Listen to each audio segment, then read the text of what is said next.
Hello everyone, good evening. তোমরা সবাই কেমন আছো? আশা করব ভালো আছো। আমিও ভালো আছি। আমার নতুন একটা ভিডিওতে তোমাদের অনেক অনেক ভালোবাসা। আর গুড ইভিনিং বলার কারণ হলো এখন 3টে সাড়ে 3টে বাজে, তো একটু কাছে পিঠেই বেড়াতে যাচ্ছি।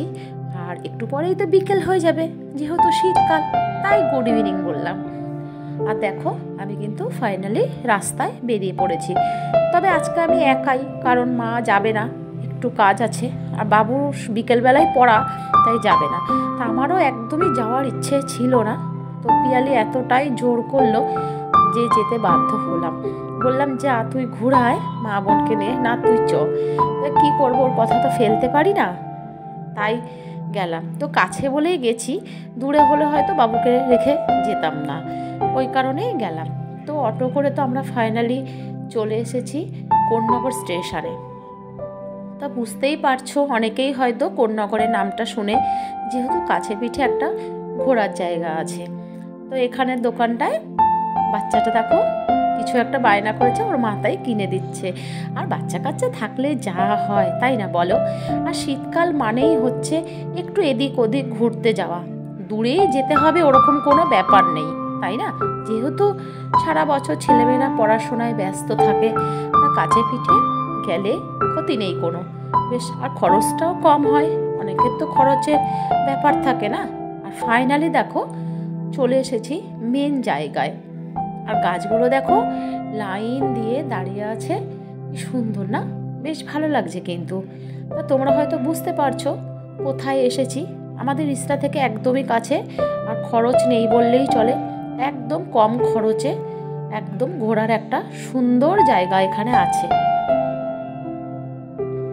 আর বেশ অনেকটা নিরিবিলি রাস্তা, লম্বা, বেশ ভালো লাগছে কিন্তু। আর দেখো পুচকুটা কি দুষ্টুমি করছে। তো ফাইনালি কিন্তু আমরা মেন গেটে, একদম মেন গেটের দিকে চলে এসেছি। তোমরা নিশ্চয়ই দেখতে পাচ্ছ রবীন্দ্রনাথ ঠাকুরের বাগান বাড়ি, পরিচালনায় কোন্নগর পৌরসভা। তো আমরা আজকে রবীন্দ্রনাথ ঠাকুরের বাগান বাড়িতে বেড়াতে এসেছি। আর এখানে কিন্তু 2-3 ঘন্টা থাকলেই যথেষ্ট। অনেকবার আসার চেষ্টা করেছি, মানে 2-3 বার, কিন্তু আসতে পারিনি। তো এইবার পিয়ালি অনেকটাই জোর করাতে তাই আসা হলো।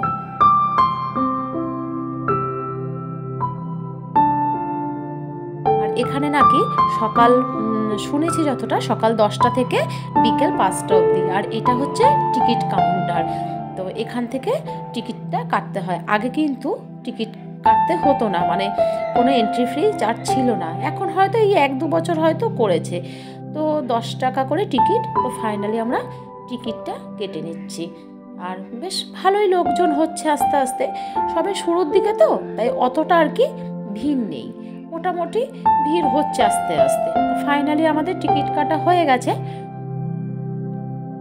তো চলো, এই যে মেন গেটটা, এই যে সাহিত্যিক রবীন্দ্রনাথ ঠাকুরের বাগান বাড়ি, মেন গেট দিয়ে প্রবেশ করতেই মনটা পুরো জুড়িয়ে গেল।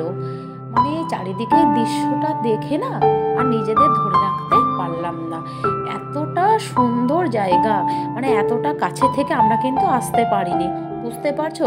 তোমরা যদি কেউ এসে না থাকো কাছে পিঠে, এসে একবার অন্তত ঘুরে যেও। এই দেখো পালকি, কি সুন্দর লাগছে না? আমরা কিন্তু সচরাচর দেখতেই পাই না। আর বাচ্চাদের জন্য খুব ভালো একটা জায়গা কিন্তু এটা। মানে অনেকটা জায়গা জুড়ে যা আমি ঢুকে দেখতে পাচ্ছি, মানে চারিদিকে গাছে গাছ। বাচ্চাদের জন্য স্লিপ রয়েছে, দোলনা রয়েছে, ঠেকি রয়েছে, অনেক কিছু রয়েছে বাচ্চাদের জন্য। বেশ ভালো জায়গাটায় সময় কাটাবার জন্য খুব সুন্দর একটা জায়গা।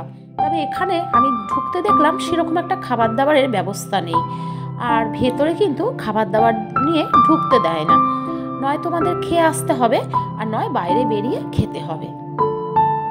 লং টাইম ঢুকতে গেলে বাইরে খাওয়া দাওয়া করে আসাটাই আমার মনে হয় ভালো হয়। আর ওদিকে দেখো জেঠিমা মন দিয়ে ঘুরে বেড়াচ্ছে, মানে চারিদিকটা এতটাই সবুজে সবুজ, মানে।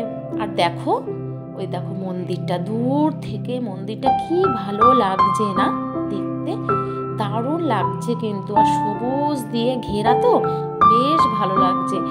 এই অনেকেই কিন্তু এটা কোন্নগরের দ্বিতীয় শান্তিনিকেতন বলে থাকে।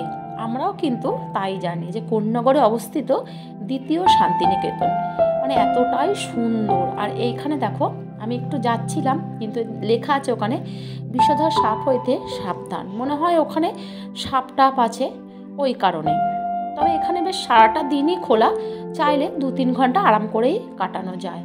অবিনাশ ঠাকুরের বাগান বাড়িটা বেশ ভালো, উনি কিন্তু প্রায় এই সময়টা অনেকটা টাইম এখানে কাটাতো। আর সামনে এই গেটের দিকে দেখতে পাচ্ছ গঙ্গা, আর গঙ্গা দেখলেই না মনে হয় কি জলটা একটু যদি ছুঁতে পারতাম ভালো হতো, বেশ ভালো লাগে আমার। গঙ্গা দেখলে না মনে হয় যেন একটু নেমে একটু জলটা ছুঁই এই রকম, কিন্তু কোনো কারণে হয়তো গেটটা বন্ধ আছে জানি না, কিন্তু এর আগে আমি দেখেছি অনেককেই কিন্তু এই গেটটা খোলা অবস্থায় আসতে। আর এখানে জলও কিন্তু জোয়ার হলে বেশ এই যতটা পিয়ালি দাঁড়িয়ে আছে অতটা অবধি কিন্তু জল চলে আসে, কিন্তু জানি না এখন মনে হয় গেটটা বন্ধই থাকে, শীতকাল বলে কি জানি না আমি এটা। তবে বেশ ভালো লাগছে গঙ্গার ধারে দাঁড়িয়ে থেকে, আর যদি একটু খোলা পেতাম তাহলে মানে আরও বেশি ভালো লাগতো। তো চলো এবার মহলের দিকে যাওয়া যাক, দেখি তার আগে সাইডটায় একটু যাব।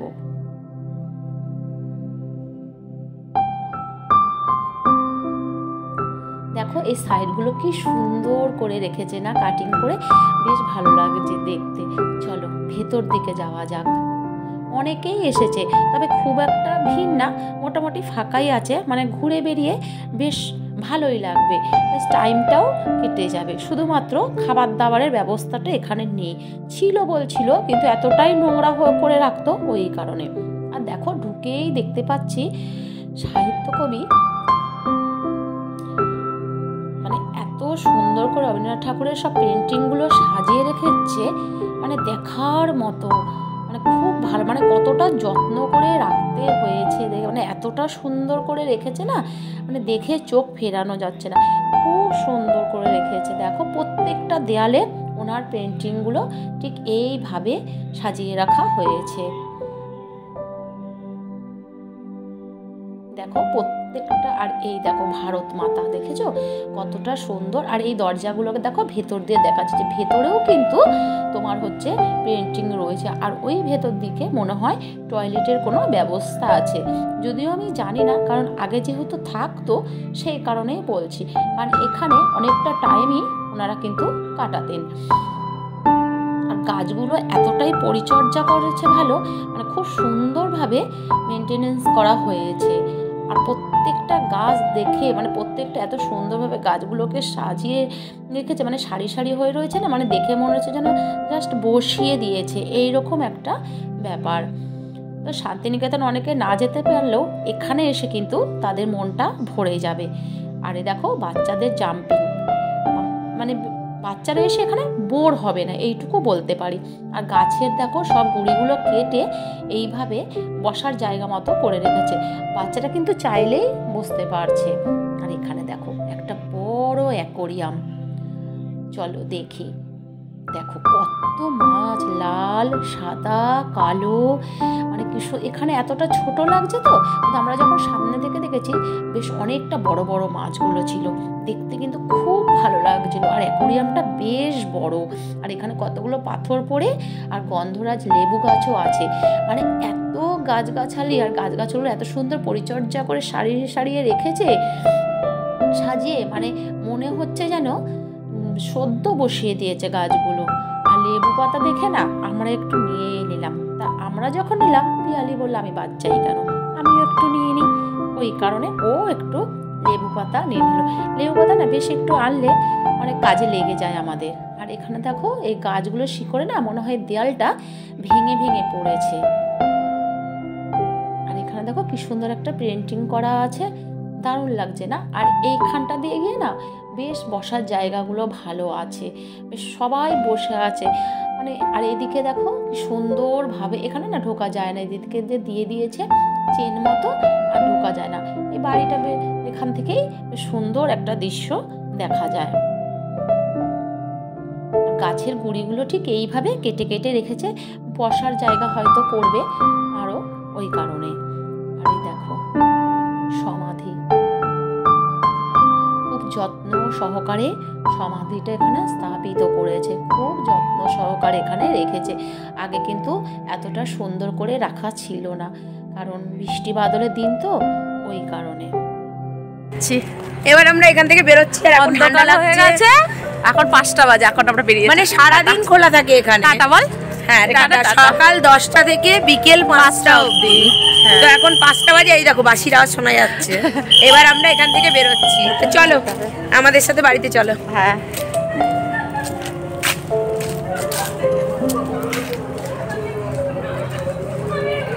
কোথা দিয়ে আমি আরো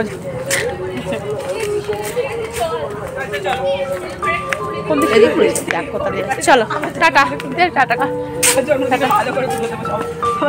তো ফাইনালি বেরিয়ে পড়েছি, আমাদের ঘোরা কমপ্লিট। তা আমার ভিডিওটা আজকে কেমন লাগলো অবশ্যই কমেন্ট করে জানিও। আজকের মতো ভিডিওটা আমি এখানেই শেষ করছি, আশা করবো ভালো লাগবে। আর ভালো প্লিজ লাইক কমেন্ট সাবস্ক্রাইব করে দিও। আজকের মতো টাটা।